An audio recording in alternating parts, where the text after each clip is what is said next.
కల్లుపై Pocharam Srinivas Reddy full serious అయ్యారు.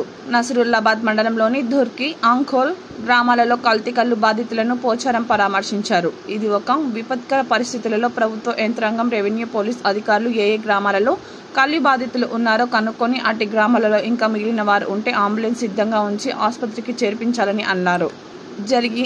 జరిగింది కొద్దిమంది ఎక్కువ తాగిన వారు, ఎక్కువ అనారోగ్యానికి గురైన వారిని నిజామాబాద్కు పంపాలని, ముగ్గురిని కామారెడ్డికి తరలించాలని అన్నారు.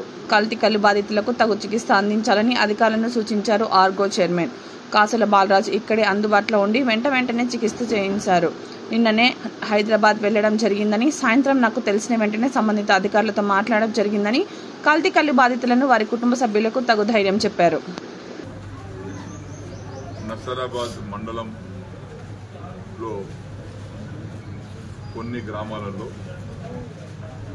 బీర్పూర్లోని కొన్ని గ్రామాలలో, బాన్స్వాడకు దగ్గర ఉన్నటువంటి కొన్ని గ్రామాలలో కల్తీ కళ్ళు తాగటం వల్ల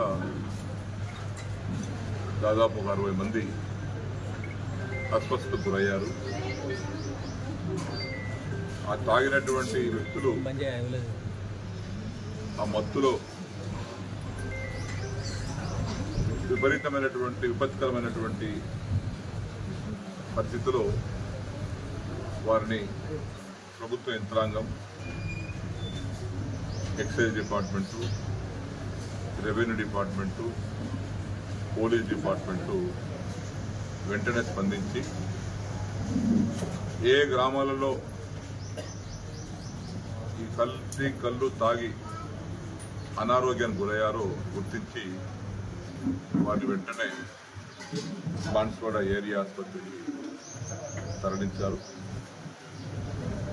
తరలించిన తర్వాత కూడా ఇంకెవరైనా తాగినటువంటి వారు ఇంకెవరైనా మిగిలిపోయారేమోనే ఆలోచనతో ప్రతి గ్రామంలో ఒక అంబులెన్స్ కూడా అక్కడ సిద్ధంగా ఉంచారు. ఆ విధంగా రాత్రి 2 గంటల వరకు ఈ కల్తీ కళ్ళు తాగి అనారోగ్యానికి గురైనటువంటి వ్యక్తులను రాత్రి 2-3 గంటల వరకు కూడా తరలించారు. ఈ తరుణంలో ఆసుపత్రి సిబ్బంది వెంటనే స్పందించి తగు వైద్యాన్ని ప్రారంభించారు.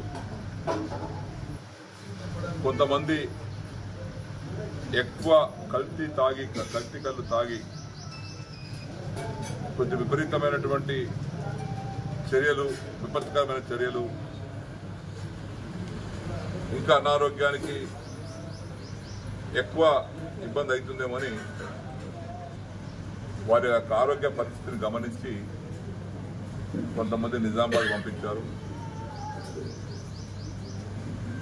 దాదాపు నిజామాబాద్కి వెళ్ళినటువంటి 13-14 మంది పేషెంట్లు కూడా అక్కడ వైద్యం పొందుతున్నారు ప్రభుత్వ ఆసుపత్రుల్లో. మరొక 2-3 వారి అవసరాల నిమిత్తం, వైద్య నిమిత్తం కామారెడ్డి కూడా ఇప్పుడే తరలించారు. అయినప్పటికీ కల్తీ కళ్ళు తాగినటువంటి సుమారు 60 పైన ఉన్నటువంటి వ్యక్తులకు ఎవరు కూడా ప్రాణాపాయ పరిస్థితి లేదు. డాక్టర్లు తగు చర్యలు తీసుకోవటం వల్ల, సిబ్బంది వెంటనే స్పందించడం వల్ల వారికి ఎలాంటి ప్రమాదం లేకుండా కాపాడగలిగారు. దానికి తోడుగా స్థానిక నాయకులు బాలరాజు గారు వెంటనే అందుబాటులో ఉండి వారు వెంటనే స్పందించి ఆసుపత్రికి వచ్చారు. సబ్ కలెక్టర్ గారు కూడా, కిరణ్మయ్య గారు కూడా మరి ఎక్కడో ఉంటే సమాచారం తెలుసుకొని పరిగెత్తుకొచ్చి పరిస్థితిని గమనించి పర్యవేక్షించి తగు సలహాలు, తగు సూచనలు, తగు ఆదేశాలు సంబంధిత అధికారులకు ఇచ్చారు. అంటే అనుకోకుండా జరిగినటువంటి సంఘటన కాబట్టి వారు టూర్లో ఉన్నారు సబ్ కలెక్టర్ గారు. నేను నిన్ననే సాయంత్రం 3:30 బయలుదేరి 6:30కు నేను హైదరాబాద్కి చేరుకున్నాను.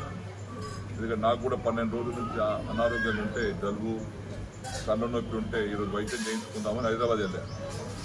నేను వెళ్ళిన 15 నిమిషాలకు ఫోన్లు వచ్చింది. వెంటనే బాలరాజు గారితో మాట్లాడాను, డాక్టర్ గారితో మాట్లాడాను. ఎక్సైజ్ సూపరింటెండెంట్ గారితో మాట్లాడాను, అధికారులతో మాట్లాడి ఇక్కడ పరిస్థితిని బేరీజ్ వేసుకొని ఈరోజు అందరిని పరామర్శిద్దామని ఇక్కడికి నేను రావడం జరిగింది. అందరి ప్రతి బెడ్ దగ్గరికి వెళ్ళి అందరూ పలకరించాం. ఇక్కడ స్థానిక నాయకులు, లోకల్ నాయకులు మా వాళ్ళందరూ ఇక్కడ ఉన్నారు. ఇక్కడ ఉన్నట్టు మంచి అలవాటు ఏంటంటే మా వాళ్ళందరూ హోదాలకు అతీతంగా, పదవులకు అతీతంగా ఏదైనా ప్రమాదకరమైన సంఘటనలు, యాక్సిడెంట్ జరిగితే సమయానికి మేమున్నా లేకపోయినా వారు వచ్చి పేషెంట్ల దగ్గర కూర్చుండి వారి ధైర్యము, ఇతర అవసరాలు ఉంటే అవసరాలు కూడా తీరుస్తారు. ఎందుకంటే ఆ సమయంలో, సమయంలో బాధాకరంగా ఉన్నప్పుడు వారికి సపోర్ట్ చేయడము, మానసికంగా వారిని ధైర్యంగా చెప్పడం అనేది ముఖ్యం. కాబట్టి మా వాళ్ళందరూ కూడా వచ్చారు. ఇప్పుడు అందరూ ఇక్కడ ఈ సహాయ కార్యక్రమాలు పాల్గొంటూ ఉన్నారు. సబ్ కలెక్టర్ గారు కూడా ఉదయాన్నే మళ్ళీ వచ్చి వారు కూడా ఆసుపత్రిని పర్యవేక్షిస్తున్నారు. మరి విజయలక్ష్మి గారు, సూపరింటెండెంట్ గారు వారి ప్రత్యేక పర్యవేక్షణలో కార్యక్రమం వైద్యం కొనసాగుతూ ఉంది. కాబట్టి ఎక్సైజ్ డిపార్ట్మెంట్ వారికి నా విజ్ఞప్తి, వెంటనే దీనికి కారకులైనటువంటి వ్యక్తుల మీద కఠినంగా చర్య తీసుకోండి. ఎవరిని కూడా ఉపయోగించకండి. ఏ ఒత్తిడి వచ్చినా మీరు దాన్ని పక్కన పడేసి ప్రజల ప్రాణాలు ముఖ్యం, ప్రజల యొక్క ఆరోగ్యం ముఖ్యం. కాబట్టి గట్టి చర్య తీసుకోవాల్సిందిగా ఎక్సైజ్ డిపార్ట్మెంట్ వారికి కూడా నేను కోరుతా ఉన్నాను. మునుముందు కూడా ఇటువంటి జరగకుండా ఈ కల్తీ కళ్ళు విపరీతంగా కల్తీ కలుపుతున్నటువంటి పరిస్థితుల్లో ఇంకా వేరే దగ్గర కూడా ఇలాంటి మళ్ళా పునరావృతం కాకుండా తగు చర్యలు తీసుకోవాలని ఎక్సైజ్ అధికారులను కూడా ఆదేశిస్తా ఉన్నాం.